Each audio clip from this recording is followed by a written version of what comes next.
입북동에서 산 것까지 다 합하면은 거의 30년 가까이를 이 지역에서 살았는데, 저는 이 당수동을 사랑하고 또 당수동에 사는 것에 대해서 상당히 자부심을 가지고 있습니다. 당수동이 좋은 이유가 뭐냐면은, 첫 번째로는 수원 지역에서 3대 허파라고 할 수 있는 광교산, 팔달산, 칠보산이 있잖아요. 그 중에서 하나인 칠보산과 가까이 있어서 공기가 좋다는 것 느끼십니까? 그리고 두 번째로는 교통이 편리하다는 것. 웬만한 고속도로는 10분 이내에 다 진입을 할 수가 있습니다. 수인산업도로는 끼고 있고 서울 강남까지는 30분이면 진입을 할 수가 있습니다. 얼마나 교통이 좋습니까? 또 세 번째로는 집값이 싸다는 겁니다. 아마 수원 지역에서 가장 산 쪽이 우리 당수동 지역이 아닐까 이렇게 생각을 합니다. 네 번째 이유는 조금 의외일 수도 있는데요, 과천 국립현대미술관이 가까이 있어서 좋습니다. 현대미술관까지가 차로 한 20분 정도밖에 안 걸리죠. 저는 이런 미술 작품을 보는 것을 좋아합니다. 그래서 학창시절에도 시화전 같은 것을 자주 갔던 기억이 나는데요, 또 몇 년 전에 러시아를 방문했을 때도 미술관에 가서 미술 작품을 관람했던 것이 가장 기억에 남을 정도니까요. 그래서 가까이 있는 현대미술관을 시간이 되면 가끔 한 번씩 관람을 갑니다. 미술 작품을 보면서 사색을 하게 되고, 그래서 미술관에 갈 때마다 많은 힐링을 하고 돌아오게 됩니다. 얼마 전에도 미술관을 방문을 했습니다. 그동안 중국 폐렴 때문에 미술관이 폐관을 하고 있었는데, 사정이 좀 좋아졌는지 예약자에 한해서는 관람을 허락을 하더라고요. 물론 관람료는 무료였습니다. 미술관이 워낙 컸기 때문에 일일이 다 그 작품을 보려고 하면은 하루 종일 봐도 다 못 보는데, 대충 이렇게 둘러봐도 2시간은 걸리더라고요. 그런데 딱 한 작품이 눈에 들어왔습니다. 그 그림의 내용은 조폭처럼 생긴 남자가 벌거벗은 상태로 발을 앞으로 쭉 내밀고 의자에 앉아 있습니다. 그리고 그 앞에서 여자가 무릎을 꿇고 뭔가 겁에 질린 듯한 그런 표정으로 남자의 발을 씻어주는 그런 그림이었습니다. 언뜻 느끼기로는 남자의 권력에 굴종하는 여자를 그린 그런 사회상의 내용이 아닌가, 이런 추정을 할 수가 있었습니다. 비뚤어진 사회상을 고발하는 그런 그림이죠. 제가 생각한 그 내용이 맞는지 그 그림을 그린 작가를 한번 만나봤으면 좋겠다라는 생각이 들었습니다. 그 그림에 대해서는 그린 작가가 가장 애착을 가지고 있을 것이고, 또 그 의미에 대해서 가장 잘 알 것이기 때문입니다. 교회 안에서 어린 나이와 같은 사람이라고 해서 업신여기지 말아야 할 것은 뭐냐면은, 그 사람의 외모는 비록 보잘것없지만은 그 사람의 내면에는 하나님을 영접한 하나님의 자녀이기 때문입니다. 하나님의 자녀는 하나님의 분신과 같은 존재입니다. 그리고 하나님께서 선하신 계획을 가지고 창조하신 하나님의 작품입니다. 하나님께서 만드신 작품이 업신을 받으면은 하나님께서 기분이 좋으시겠냐 말이에요. 잠언서 17장 5절 말씀에 보면은 가난한 자를 조롱하는 자는 그를 지으신 주를 멸시하는 자다, 이렇게 말씀을 하고 있습니다. 가난한 자도 하나님께서 만드셨어요. 그런데 그 사람을 가난하다고 멸시한다면은, 업신여긴다면은 결국은 그 가난한 자를 만드신 하나님을 업신여긴 것과 마찬가지라는 거죠. 교회 안에서 영향력이 작은 사람이라도 소중히 여김을 받아야 됩니다. 그 이유는 하나님의 자녀이기 때문입니다. 하나님의 자녀가 왜 소중합니까? 비단 교회 안에서 영향력이 적은 사람들뿐만 아니라 하나님을 믿는 모든 사람들은 하나님의 자녀이므로 오늘 설교 말씀은 우리 모두에게 직접적으로 적용되어지는 말씀이라고 믿습니다.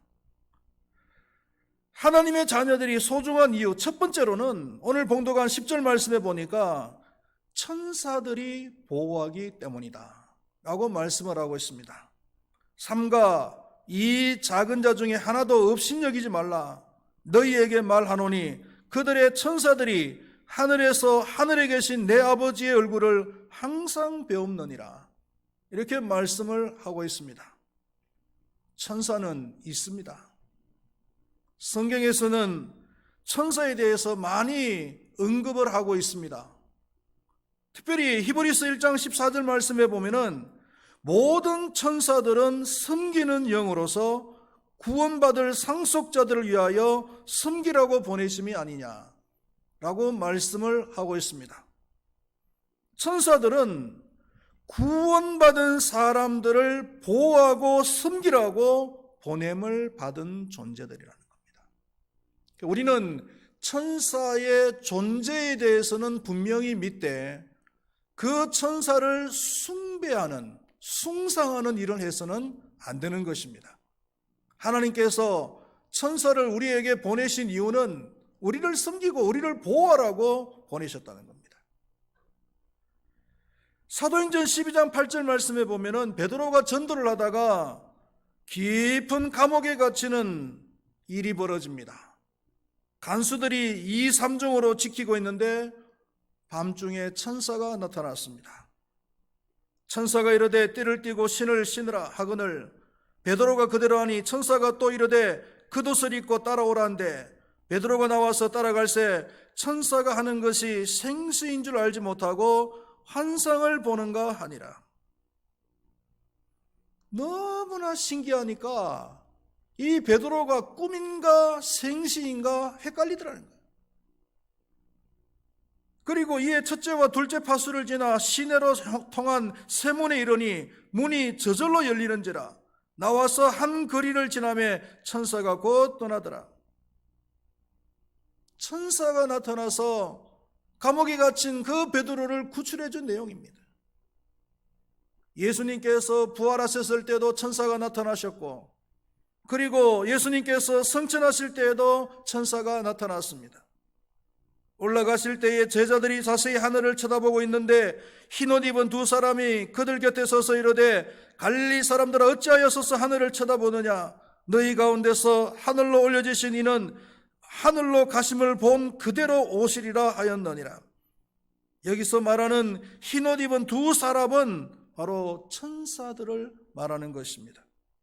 이 밖에도 성경에서는 천사의 출현에 대해서 여러 번 말씀을 하고 있습니다.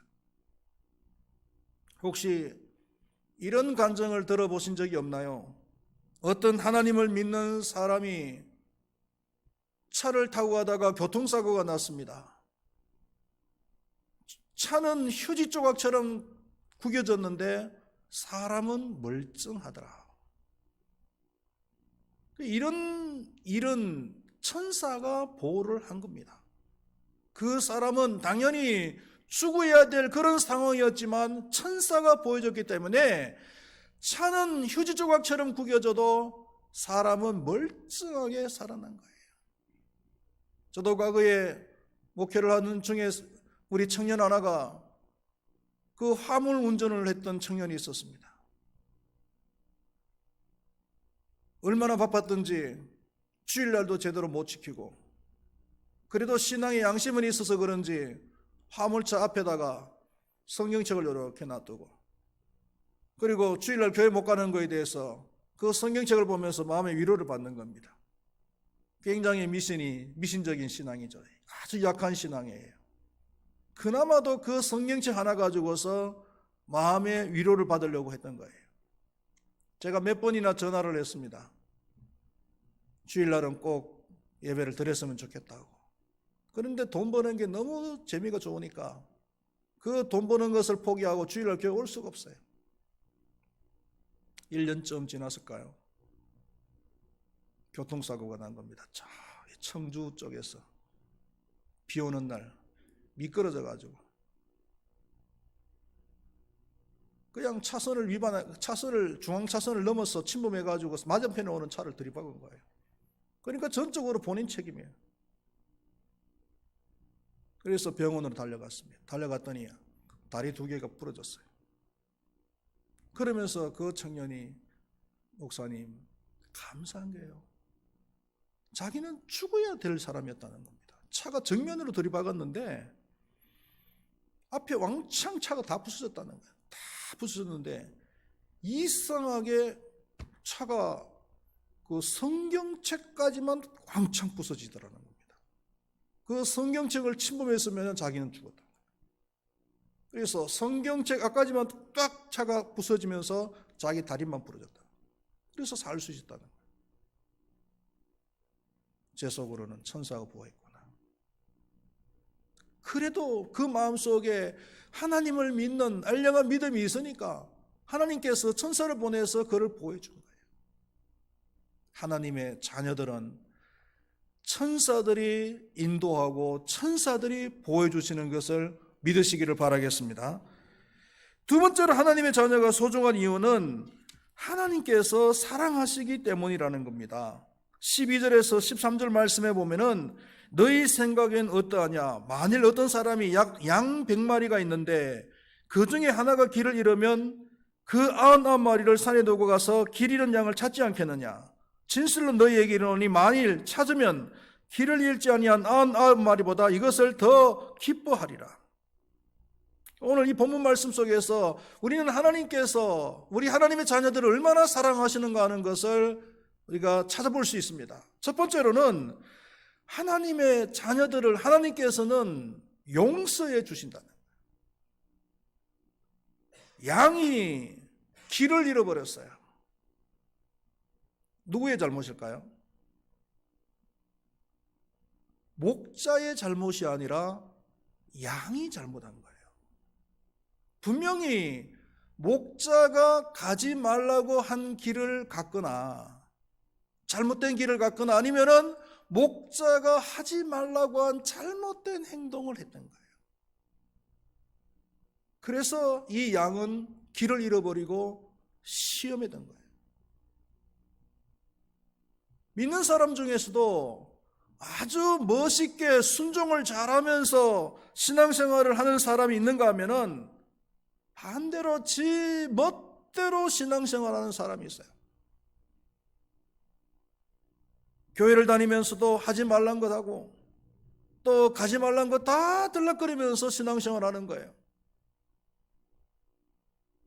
아니면은 주일에도 제 맘대로 돌아다니면서 신앙생활하는 사람이 있어요. 그것도 신앙생활이라고. 그러다가 시험에 드는 거예요. 하나님의 실수가 아니라 우리의 잘못으로 시험에 드는 겁니다. 교만하게 행동을 하다가 아니면은 버릇없이 행동을 하다가 시험에 들 수도 있는 거예요.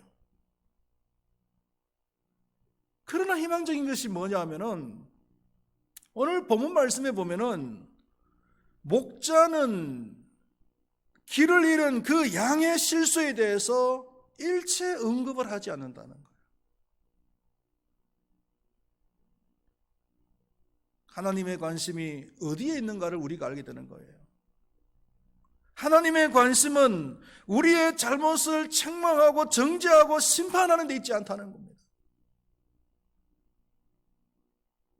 긍휼히 여기고 용서하고 구원하는 데 하나님의 관심이 있습니다. 그것이 예수님께서 이 세상에 오신 목적이기도 하고요. 요한복음 3장 16절 말씀에 하나님이 세상을 이처럼 사랑하사 독생자를 주셨으니 이는 그를 믿는 자마다 멸망치 않고 영생을 얻게 하려 하십니다. 멸망을 시키기 위해서 예수님께서 이 세상에 오신 것이 아니라 우리에게 영생을 주시기 위해서 예수님께서 이 세상에 오셨다. 우리는 하나님의 자녀로서 하나님의 이러한 마음을 잘 알아야 됩니다. 하나님의 마음을 절대로 오해를 해서는 안 됩니다. 내가 뭔가 좀 잘못하고 실수하고 했다고 해서 하나님께서 나를 심판하시진 않을까, 나를 정죄하시진 않을까, 이런 걱정부터 먼저 할 필요는 없다는 겁니다. 하나님의 관심은 우리를 용서하고 우리에게 긍휼을 베푸시고 우리에게 사랑을 베푸시고 우리를 구원하시는 데 목적이 있다는 거예요. 두 번째로 이 본문에서 알 수 있는 것은 하나님께서 찾으신다는 거예요. 12절 말씀에 너희 생각에 어떠하냐? 만일 어떤 사람이 양 100마리가 있는데 그 중에 하나가 길을 잃었으면 그 99마리를 산에 두고 가서 길 잃은 양을 찾지 않겠느냐? 길 잃은 양을 찾지 않겠느냐? 목자는 양이 길을 잃었으면 그 양이 제 발로 돌아올 때까지 기다리고 있지를 않습니다. 길 잃은 양을 찾아서 적극적으로 나서는 거예요. 누가복음 15장에 보면은 탕자 이야기에서 그 아버지가 나오지 않습니까? 아버지는 아들이 집을 나간 이후부터 그냥 가만히 아무런 액션도 취하지 않고 가만히 집에서 기다리고만 있었을까요? 저는 절대로 그렇지 않다라고 생각을 합니다. 아마 그 둘째 아들이 집을 나간 그 시점부터 집의 대문을 활짝 열어놓고 언제라도 돌아올 수 있도록 해놨을 것이고, 그리고 하루가 지나면서 황혼지는 저녁이면 오늘 저녁에나 돌아오려나 아마 그 마을 동구밭까지 매일같이 나가서 저 먼 발치를 바라보고 있었을지도 몰라요. 그러다가 아들이 돌아왔을 때는 지난날의 잘못을 다 용서하고 얼싸 안아주고 귀걸이와 반지를 끼워주고 큰 송아지를 잡아서 잔치를 벌인 거예요. 이것이 아버지의 마음이에요.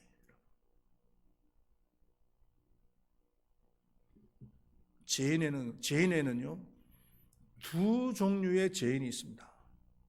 하나는 방탕한 삶을 살다가 스스로 돌아오는 죄인이 있어요. 이런 죄인에 대해서는 하나님께서 기다려 주시는 겁니다. 그리고 두 번째로는 스스로 돌아오지 못하는 죄인이 있어요.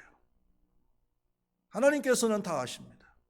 그래서 이런 죄인에 대해서는 하나님께서 적극적으로 찾아 나서시는 거예요. 어디까지요? 저 딴 것까지라.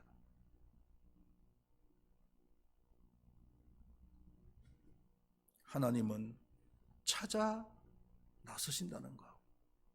그리고 세 번째로는 하나님께서 기뻐하신다는 겁니다. 13절 말씀에 진실로 너희에게 이르노니 만일 찾으면 길을 잃지 아니한 99마리보다 이것을 더 기뻐하리라.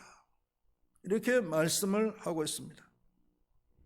부모가 자녀를 낳기 위해서 간절히 소망하다가 그리고 아이를 가지게 되고 아이를 낳게 되면 얼마나 기뻐하겠어요. 낳을 때에 그 고통은 다 잊어버립니다. 그 아이를 쳐다보기만 해도 기쁜 거예요. 웃음이 나오는 거예요. 하물며 길을 잃어버린 아들이, 잃어버린 자녀가 다시 돌아왔을 때 얼마나 기뻐하시겠습니까? 이것이 아버지의 마음입니다. 하나님의 자녀에 대해서는 하나님께서 사랑을 베푸시는 거예요. 마지막으로 하나님께서는 하나님의 자녀 중에 한 사람이라도 잃어버리는 것을 원치 않으신다는 겁니다. 14절 말씀에 이와 같이 이 작은 자 중에 하나라도 이런 것은 하늘에 계신 너희 아버지의 뜻이 아니니라. 이렇게 말씀을 하고 있습니다. 교회 안에서 어린아이와 같은 사람을 업신여기지 말아야 할 이유가 바로 여기에 있습니다. 하나님의 뜻이 아니기 때문이에요. 한 사람을 우리가 인도하기 위해서 얼마나 많은 시간과 노력을 투자해야 되고 얼마나 많은 물질을 소요해야 되냐. 어떻게 생각하면은 세상 논리는 안 맞을 수도 있습니다. 한 영혼이 뭐가 그렇게 중요하길래 그 영혼 구하기 위해서 이렇게 많은 시간과 노력과 인력을 투자해야 되느냐. 세상 논리로 봐서는 안 맞을지 모르겠지만 그러나 우리는 해야 됩니다. 왜요? 하나님의 뜻이기 때문에. 세상의 논리는 안 맞는다 할지라도 하나님의 뜻이라면 우리는 해야 되는 거예요. 얼마나 많은 시간과 노력과 물질이 투자된다 할지라도 우리는 기꺼이 해야 되는 거예요. 사랑하시는 우리 큰바역의 모든 성도님들이시오. 우리는 하나님의 자녀들입니다. 그렇기 때문에 천사가 보호합니다. 우리 한 사람 한 사람과 관련되어진 천사들이 하나님 앞에서 아련을 하고 있습니다. 우리가 무슨 일이 있을 때마다 하나님께서는 그 천사를 우리에게 보내주실 거예요. 그리고 우리를 선하게 인도하시고 우리를 보호해 주십니다. 그리고 두 번째로 하나님께서는 우리를 사랑하십니다. 그리고 세 번째로는 한 하나님의 자녀들이라도 잃어버리는 것을 하나님께서는 결코 원하지 아니하십니다. 그렇기 때문에 하나님의 자녀인 나를 우리는 당연히 소중히 여겨야 될 뿐만 아니라 또한 다른 하나님의 자녀들도 소중히 여기는 그런 삶을 살아가야 될 줄로 믿습니다. 기도하시겠습니다. 하나님 아버지, 하나님의 자녀들에 대해서는 하나님께서 천사들을 보내서 보호하시고 하나님께서 사랑하시며 한 영혼이라도 잃어버리는 것이 하나님께서는 원하지 않는다라고 말씀을 하셨습니다. 그러기에 하나님의 자녀인 내 영혼이 얼마나 소중한 것인가 라는 것을 깨닫게 하여 주시고 뿐만 아니라 나 이외의 다른 하나님의 자녀들, 겉으로는 영향력이 없고 가난하게 보인다 할지라도 그 속에는 하나님을 영접한 하나님의 자녀라면은 내 영혼을 소중히 여기는 만큼 그들의 영혼도 소중히 여기는 삶이 되어져야 될 줄로 믿습니다. 우리 큰바위교회 모든 성도님들이 이 말씀을 마음밭에 잘 새겨서 그대로 실천하게 하시고 우리 큰바위교회가 믿음과 사랑이 넘치는 교회, 건강한 교회가 되어져서 앞으로도 하나님께 붙들려서 더 귀하게 쓰임받는 축복된 교회가 되게 하여 주시옵소서. 감사합니다. 예수님의 이름으로 기도드리옵나이다. 아멘.